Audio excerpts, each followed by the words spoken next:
My big passion, as you know, Veronica, Department of Human Services, Child Welfare. As you know, it is a beleaguered state agency that has not done an outstanding job of protecting our children and retaining foster parents. We see too many times that children are put in to sitting in offices while they try to find a home for them, a foster home, or putting them in a hotel room. The reason we have these problems, we have children who have such high needs, and we have people who are not, in many cases, aware of those needs. And if it's not a good fit, a foster parent is going to say, I can't do that, I don't want to do that anymore. Plus, I think that DHS is not working hard to recruit and retain foster parents by supporting them. So that is the basis of our foster care system. If we don't have foster parents to provide for these children, they are going to wind up sleeping in hotel rooms with caseworkers. So what I would like to see, and I know that it's something that that can be done, and I would love to see a pilot project, but we'd have to work through the legislature, and we've been working on this, is to see if we can have a pilot project wherein Yamhill County does its own child welfare. So we handle that at the county level instead of it being at the state level. We're a lot more accountable when you're dealing with your county commissioners and your local health and human services. We do a better job with our health and human services outreach to the community. I think we'll do a much better job if we have access to these children to be able to handle it ourselves on the local level. You're more responsive if you can handle it locally. So that's what we're working on. So the DHS that is local here right now, they're actually part of the statewide bureaucracy? Right. Okay. So, and I just, children are the most important thing in the world because they're our future and they're the innocent and they look for adults to take care of them. So, you know, as far as I'm concerned, DHS needs to be ran perfect as possible. I do want to say, with all the problems, massive problems I have seen, I have had a very good working relationship with them, and I think that they've really been good on my behalf. That said, I've heard a lot of really sad stories too that involve the kids, that wind up affecting the kids. So.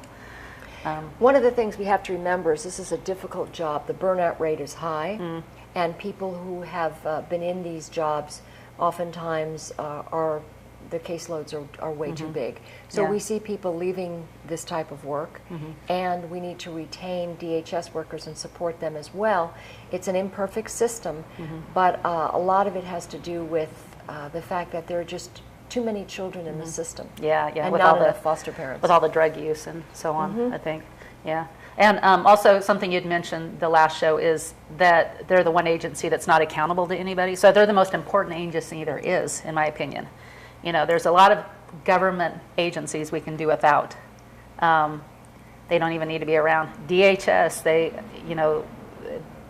they're the most important because they're dealing with kids, yet they're not held accountable. So you could get, a bad egg amongst a lot of good eggs and affect, dozens and dozens of children's lives in a really negative way. When I say that the agency is not accountable, I think that unless you have an independent oversight and independent accountability, no agency should govern itself without oversight. And I believe that especially with DHS child welfare, that's one of those things where if you have a problem with DHS, they ask you to handle it through DHS. And I don't think that's the answer. The answer is that we would have a separate resource that would vet some of these concerns that parents have. Where are parents going to go if they have an issue with DHS child welfare?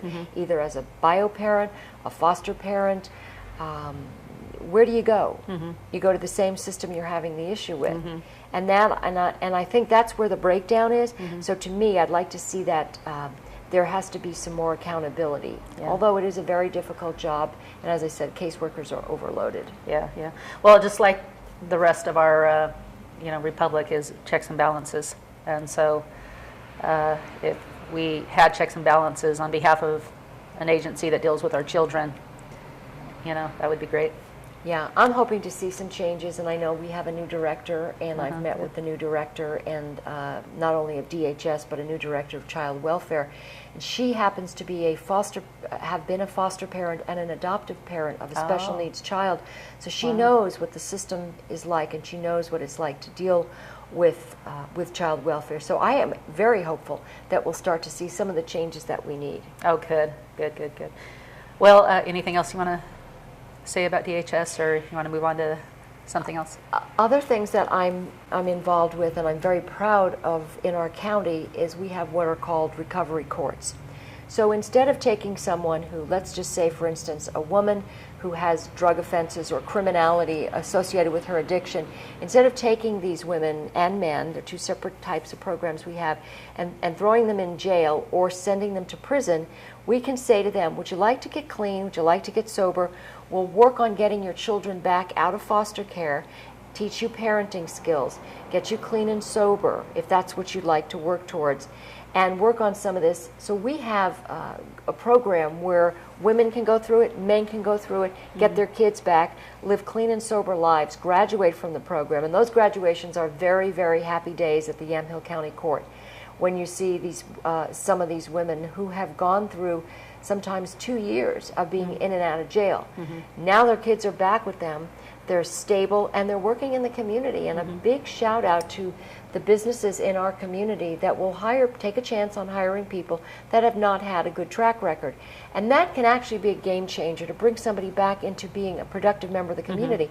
We're seeing programs like that work, and I'm very proud of the fact that we have corrections and health and human services and all our faith-based nonprofits working to help these people achieve the lives that they should by all account have.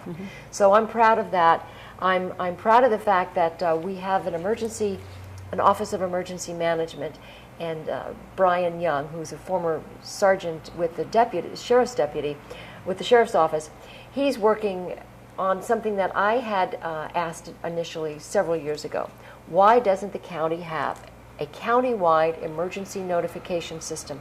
If there were, for instance, a Cascadia event or an active shooter or flood issues or any particular incident, we would be able to, at a moment's notice, contact everybody in the county, either by cell phone, by email, or by landline, to let them know what is going on and to give them some information. That is finally going to happen. It's about to be launched. Hopefully by the first of the year, we'll have that launched, and we'll have more information out there on how you can opt in, either to receive a text message or to receive an email. Okay. A question on that. Former Commissioner Kathy George, she was talking on the show several times about 211. Is this different than that? This is different. Okay. 211 is basically, it's a database, if you will, of information, of services for people who want to know, where do I get a meal? Where do I get warm clothes? Where do I get shelter for the night? This is something different. Okay. This is a notification system in the event of a crisis, of an incident in our county, where you need to know immediately, we have just had an earthquake, and this is what needs to happen, or there is a fire. When we had in the West Valley the Willamina Creek fire, there was a fire that was raging out of control, and we couldn't get to the people who lived close to that fire because of where they lived, and they lived out in the area away from roads. And this way they would be told, there is a fire in your area, you need to evacuate, or you need to be prepared to evacuate. That would be a game changer, because you really can't send your limited number of deputies driving around in an area where you shouldn't even be, based on a fire that's spreading quickly. So things like that we'll need to know. We'll be able to contact our citizens immediately and let them know what's going on.